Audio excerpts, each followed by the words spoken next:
Esse é um daqueles vídeos muito difíceis de fazer, mas que tem que ser feito. Eu só esperei terminar as eleições ontem na Câmara dos Deputados, para o presidente da Câmara e presidente do Senado, para poder hoje sentar aqui diante das câmeras e prestar um esclarecimento a todos aqueles que acompanham, que me apoiam. Antes eu quero lembrar um detalhe. Em 2022, ninguém fez mais campanha contra o Rodrigo Pacheco, tentando eleger o Rogério Marinho, do que eu. Eu gastei meu próprio dinheiro para fazer um site, fiz visitas para senadores, tentei mobilizar e nós mobilizamos o Brasil inteiro para tentar eleger Rogério Marinho e impedir que Rodrigo Pacheco fosse reeleito para o cargo de presidente do Senado. Pois bem, nós perdemos. Isso nos custou muito. O Senado, nesses primeiros 2 anos, o PL, que é a segunda maior bancada do Senado, ficou praticamente decorativa. Não teve nenhuma comissão, não teve voz, foi escanteada pela mesa diretora. Não teve nenhuma posição de destaque para poder interferir na política, nas pautas. Zero. Isso custou muito para nós e para você. É essa parte que as pessoas não entendem. Isso custou muito porque as pautas do governo foram atropeladas. Isso custou muito para cada cidadão brasileiro que nos apoia, que votou no Bolsonaro. Na Câmara dos Deputados, quem ganhou foi Hugo Motta. Agora, deixa eu te explicar uma coisa. O Hugo Motta já era presidente antes das eleições. O que aconteceu ontem foi apenas um chancelamento de uma decisão que a cúpula do centro já havia tomado. Não haveria nenhuma possibilidade de reverter o resultado de ontem, nenhuma. Eu poderia ter feito outro site, todos nós poderíamos ter feito uma mega campanha para pressionar os deputados, mas como o voto é sigiloso, o voto é secreto, não mudaria o quadro final. Eu hoje sou um deputado federal graças ao Bolsonaro, ao presidente Bolsonaro. Eu devo a minha posição como político eleito hoje ao Bolsonaro. E o Bolsonaro, querendo ou não, é o líder do grupo que eu pertenço. E se o Bolsonaro e as outras lideranças do partido conversaram com Alcolumbre e Hugo Motta e nos deram a indicação, a orientação de votar a favor, eu, pela minha gratidão ao Bolsonaro, faço isso sim. Então sim, eu votei no Hugo Motta. Primeiro que o Hugo Motta e o Alcolumbre já seriam os presidentes. Entenda uma coisa, nada mudaria o resultado dessas eleições. Absolutamente nada. Em 2022, eu fiz campanha para o Rogério Marinho a pedido do Bolsonaro e do meu partido, do PL. Nós perdemos e fomos escanteados. Agora, na presidência dessa vez, eu também votei a pedido do meu partido. É a presidência dos sonhos? De forma alguma. Mas eu conversei com o Hugo Motta algumas vezes. E eu vou te falar o que eu percebi. Sim, eu percebi nele também uma indignação com a injustiça que tem sido feita com os nossos presos políticos do 8 de janeiro. Eu percebi nele claramente uma indignação com o atropelo do Supremo Tribunal Federal nas prerrogativas dos parlamentares, na perseguição que nós estamos sofrendo, inclusive no desrespeito ao artigo 53, que é a nossa prerrogativa de falar sem ser penalizado. Ele deixou isso muito claro para nós, em várias vezes que nós conversamos.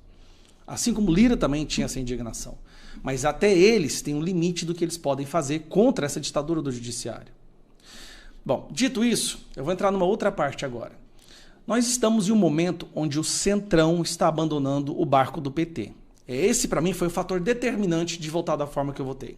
O centro, que querendo ou não é quem manda ali dentro, não importa se você tem 2 milhões, 3 milhões de votos como deputado federal, quem manda ali dentro é o centro. O centro pode decidir te apagar e aprovar tudo que a esquerda manda, ou eles podem começar a te ouvir e adotar algumas das suas pautas.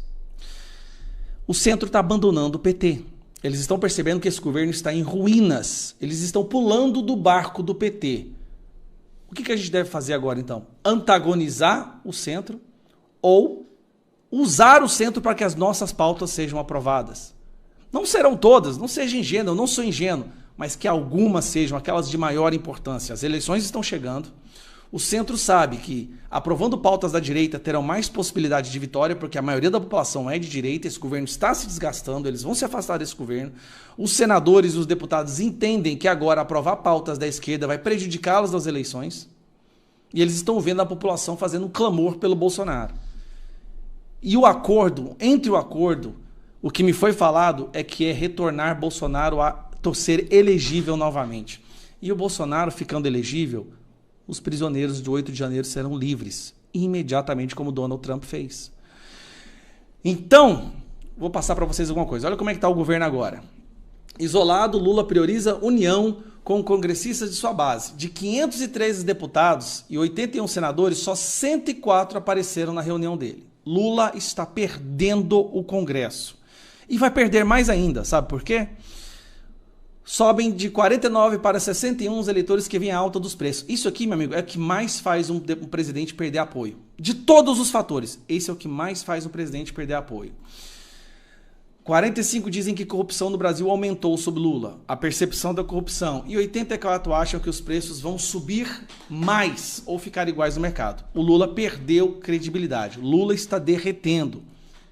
Se a gente não trabalhar com o centro agora, nós não vamos conseguir colocar Bolsonaro na presidência e soltar os prisioneiros do 8 de janeiro. E colocar novos ministros no STF. Então, às vezes, para você vencer a guerra, em algumas batalhas, você tem que recuar um pouco.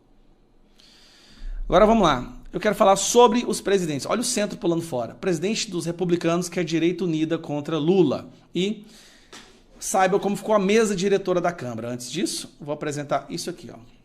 Lula vende otimismo com o Congresso, mas cenário continua muito ruim para o governo. Alcolumbre admite discutir anistia aos envolvidos do 8 de janeiro. Não podemos nos furtar do debate, de debater qualquer assunto. Ou seja, ele está dando claros sinais que ele não vai deixar de debater. Eles estão focando no parte, a anistia não vai pacificar, mas ele não falou que não vai pautar. E aqui ele fala que não vai deixar de pautar nenhum assunto. Hugo Mota defende maior protagonismo de deputados e humildade na gestão da frente da Câmara. PL amplia espaço com vice-presidências no Congresso e preocupa o governo Lula. Posso te falar uma coisa? Quem ficou preocupado com as eleições de ontem, do jeito que a mesa diretora ficou formada, foi o Lula. O Lula está percebendo agora por quê? Agora eu volto aqui para te mostrar.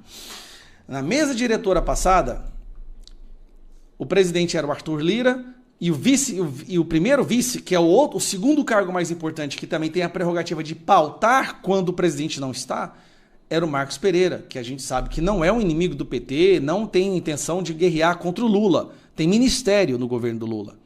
Só que agora o primeiro vice-presidente é o Altineu Cortez, do PL, que era o líder do PL no ano passado. O Altineu Cortez sim tem a intenção de derrotar o PT, de derrotar o Lula e passar as nossas pautas. Então eu quero que você entenda o que eu vou te falar agora, essa mensagem. Um momento que o Hugo Mota não estiver pautando, estiver viajando ou ausente, e que acontece muito, o Altineu Cortez tem a prerrogativa de decidir a pauta. Como, por exemplo, voto impresso, liberdade de expressão, anistia do 8 de janeiro e outras pautas extremamente caras para nós. Entenda isso. Nós conseguimos os segundos principais cargos nas duas casas. PL no Senado e PL do Altineu Cortez. E o Altineu Cortez eu conheço. Ele é nosso. 100% nosso. Então, eu jamais faria algo para atrair a confiança do presidente Bolsonaro. Se nós não tivermos hierarquia, nós não vamos para frente. Ou a gente coloca as nossas peças no tabuleiro para lutar contra a esquerda, ou a gente faz bravata nas redes sociais, que seria ótimo para mim, porque a maioria das pessoas que me acompanham queria que eu fizesse isso. Faço bravata nas redes sociais, mas acabo prejudicando o avanço das nossas pautas, o avanço do presidente de volta à presidência. Então, presidente Bolsonaro, eu confio no senhor, eu tenho certeza que esses acordos prosperarão com o Altineu, né, como vice-presidente, e o Centrão pulando do barco do PT, meus amigos. Eles têm que ir para algum lugar. Se a gente cria antagonismo, se a gente xinga e briga com eles agora, a gente não vai passar nada. Agora, se a gente aprende a conviver com eles, a gente derruba a esquerda. Eu estou há 2 anos como deputado federal. Muita coisa minha, muita percepção minha mudou nesses 2 anos. E vocês sabem, vocês me acompanham antes, eu era visto como um dos mais radicais. Sim, eu sou radical no intuito de libertar os prisioneiros do 8 de janeiro, radical no intuito de impedir Lula de ser reeleito e radical na vontade de tornar Bolsonaro elegível de novo. Eu sou capaz de fazer o que for preciso para que isso aconteça. Então, não me venha com papo de vendido para o Centrão de forma alguma. Pelo contrário, muito pelo contrário. É justamente por focar e ter prioridade nas nossas pautas que eu aceito, nesse momento, trabalhar junto com o Centrão. Essa é a verdade. E sem o Centrão, amigo, nada acontece. Seria maravilhoso quando o Bolsonaro, será em 2026, quem votar no Bolsonaro tem que aprender a votar em deputados que o Bolsonaro aponta, que o Bolsonaro indica. Ele disse, me dê metade da Câmara e metade do Senado e eu resgato esse país. É isso que a gente tem que focar agora. Fazer senadores e deputados federais que consigam formar a metade das casas para que a gente não precise fazer o que nós fizemos ontem. E se ontem nós tivéssemos jogado esta carta, esses próximos 2 anos o Lula resgataria prerrogativas, resgataria a dominância e destruiria a direita nas eleições de 2026. É isso que vocês querem? Então eu sei que muita gente vai me xingar, muita gente vai me bater, mas eu tive que me posicionar. Um grande abraço, fiquem com Deus. Senhor presidente, caros colegas parlamentares, este é um momento solene desta Casa Legislativa. É um momento, senhor presidente, em que nós decidimos o rumo da Casa do Povo pelos próximos 2 anos. É por isso que eu agradeço, inclusive, em primeiro lugar, ao meu partido novo, deputado Adriana Ventura, Gilson Marques, Ricardo Salles, também o nosso senador Eduardo Girão, pela indicação do nome para representar aqui uma candidatura de direita, uma candidatura de oposição pelo meu posicionamento ideológico. Aproveito para agradecer os colegas parlamentares que me incentivaram e que me apoiam a estar aqui representando estes mesmos valores. Mas, sobretudo, senhor presidente, eu agradeço ao povo brasileiro. O povo brasileiro que me trouxe aqui, o povo brasileiro que trouxe tantos parlamentares a esta casa, porque se sentia longe da política. Lembro do meu discurso, primeiro, em 2019, quando aqui a esta casa cheguei, em que lembrava que tantos ativistas chegaram aqui porque a política estava distanciada do cidadão comum. Que belo momento que vivemos e que belo momento que não podemos perder.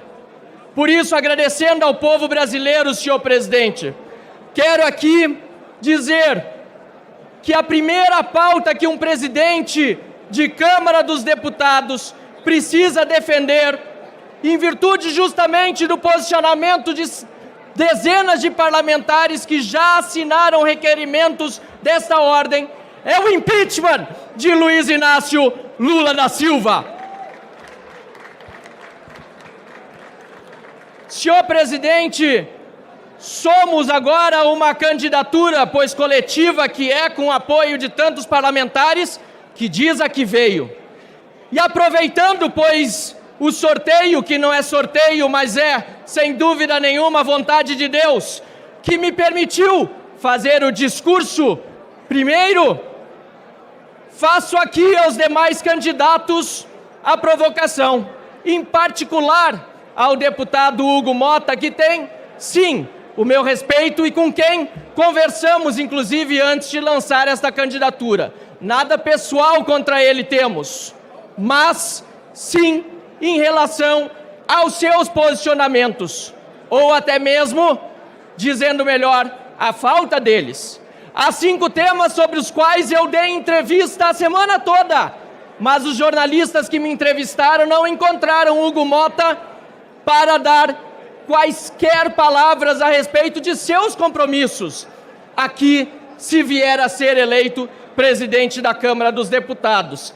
Eu pergunto, portanto, senhor presidente, ao respeitável deputado Hugo Motta, se ele pautará um processo de impeachment de Lula, ou se o fato de ser uma candidatura apoiada pelo PT, pelo próprio Lula e pelo Partido Comunista do Brasil, o impedirá de fazer o que é correto, de acordo com a vontade do povo brasileiro.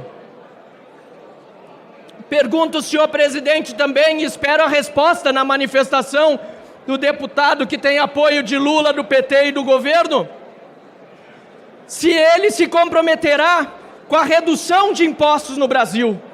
Estes últimos 2 anos foram anos apenas de aumento de carga tributária. Para quê? para os gastos de Janja, deputado Osmar Terra. Enquanto o povo sofre com a inflação nas gôndolas do supermercado, até a laranja disseram que deve ser substituída por outra fruta, porque o povo não consegue mais comprar. É primordial que esta casa não aumente mais impostos, corte gastos abusivos e reduza a carga tributária, isso sim. Que haja combate à corrupção.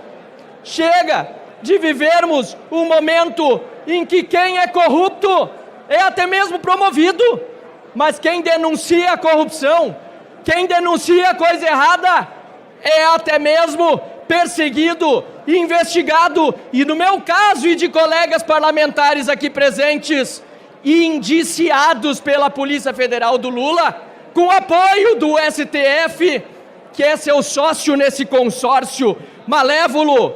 Deputado Hugo Motta, haverá compromisso com a defesa de redução de impostos e também no combate à corrupção? Senhor presidente, nós precisamos ter clareza sobre a anistia aos perseguidos políticos. Na direita, vejo muitos dizendo, ou alguns na verdade, que haverá anistia com Hugo Motta presidente, mas na esquerda dizem que o compromisso é não pautar anistia alguma. Como fica essa situação, senhor presidente? Os perseguidos políticos do 8 de janeiro, Débora dos Santos, um exemplo claro, mãe de família, não vê seus filhos há mais de 2 anos, pichou, perdeu o mané, fez errado, mas a estátua em que seu batom estava já foi limpa no dia seguinte, senão no posterior, mas ela até hoje chora não podendo ver os seus filhos. Que perseguição cruel de Lula, do PT e do STF. Tantos de nós aqui, deputados perseguidos, o presidente Bolsonaro também, e outros como Daniel Silveira, ainda preso, e preciso lembrar, com o voto de Hugo Motta para manter a sua prisão. Senhor presidente, talvez esse seja de todos agora o tema dos meus compromissos, o mais importante para esta casa. O Congresso Nacional, em particular a nossa Casa Legislativa, está humilhada, está rebaixada.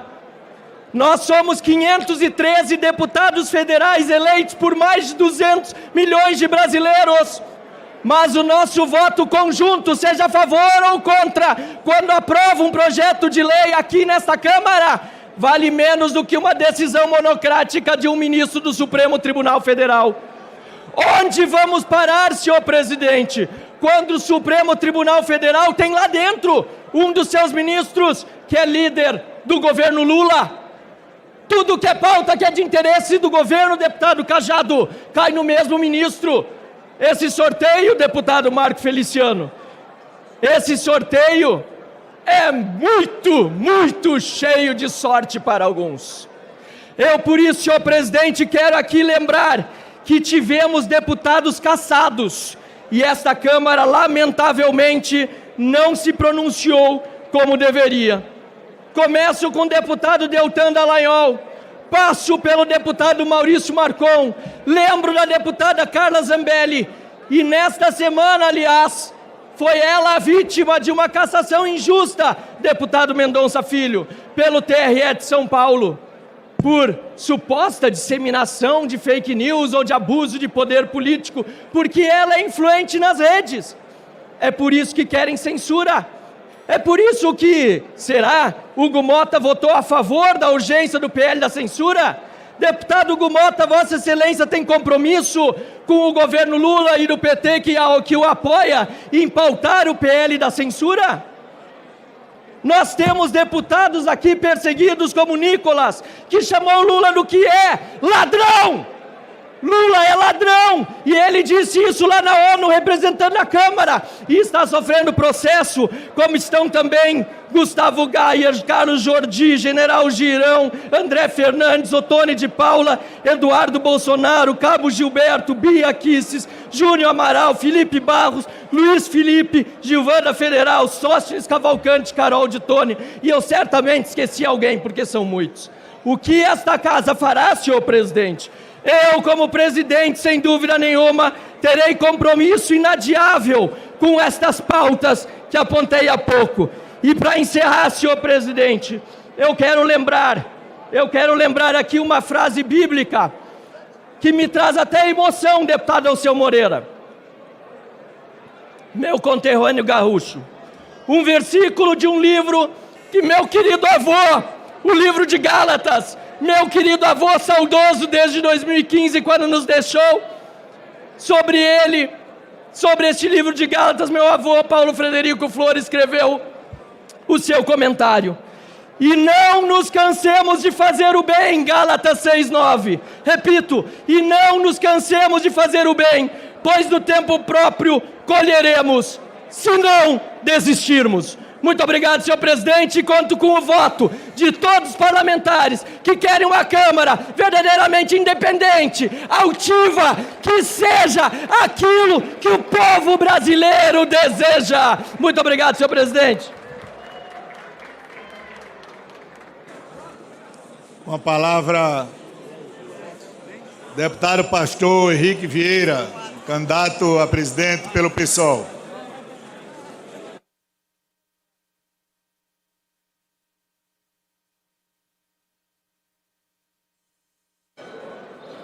Alô?